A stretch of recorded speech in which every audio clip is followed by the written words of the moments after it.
marriage counseling, like a mini marriage counseling series, because I had been studying marriage counseling again lately. And I used to, oh, excuse me, it's 6 o'clock in the morning, been up all night. And I studied marriage counseling a long time ago.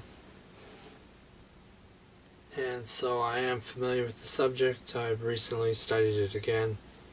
And I find everything's pretty much the same as I had thought.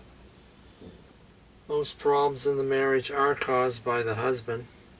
And I hate to say that, but it comes down to about, what, 90%.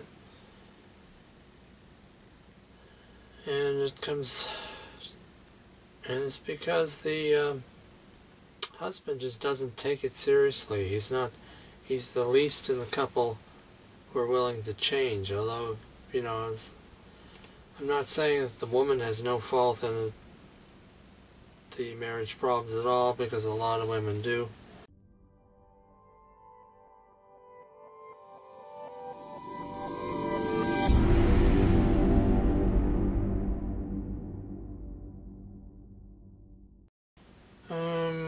So back to the marriage counseling. To begin with, this first video, I'm covering the topic of why would you need a marriage counselor? Well, the thing is, what I found out through study and listening to testimony is that people generally do not know what to do, and they can't see their own faults. If a spouse does something wrong, and I'm talking about, you know, any type of marriage,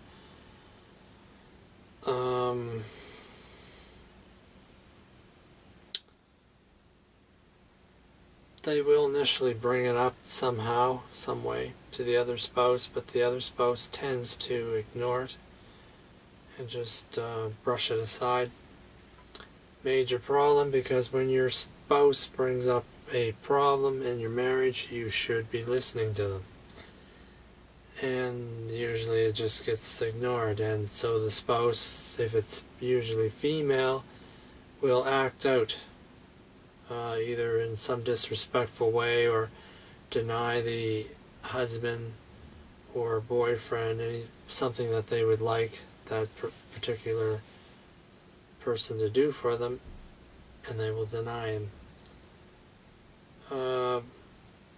But you're not going to identify the problem unless you get some help, because the tendency is that usually one person, usually the male, will ignore the problem, and the other person, usually the female, will act up or do something to torment the person that's causing the problem, and it looks like a major difficulty from both sides, when actually it's a cause and result situation, which you're not going to see unless and until you examine it from somebody else's perspective, which means that you need to discuss it with somebody.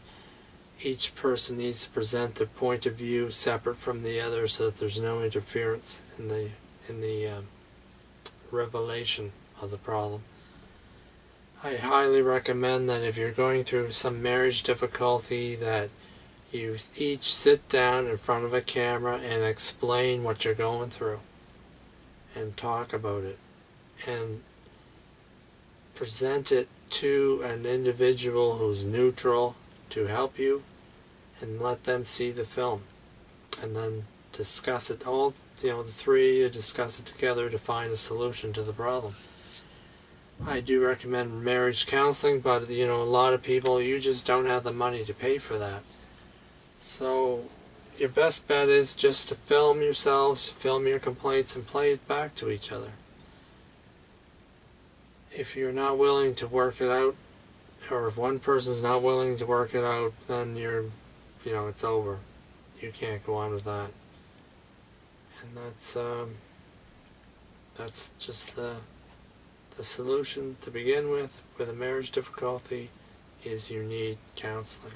You need somebody to sit down who's neutral, who doesn't respect either other party, and will explain to you that this person is doing this because this person is doing that, and help you come up with a solution to save the marriage.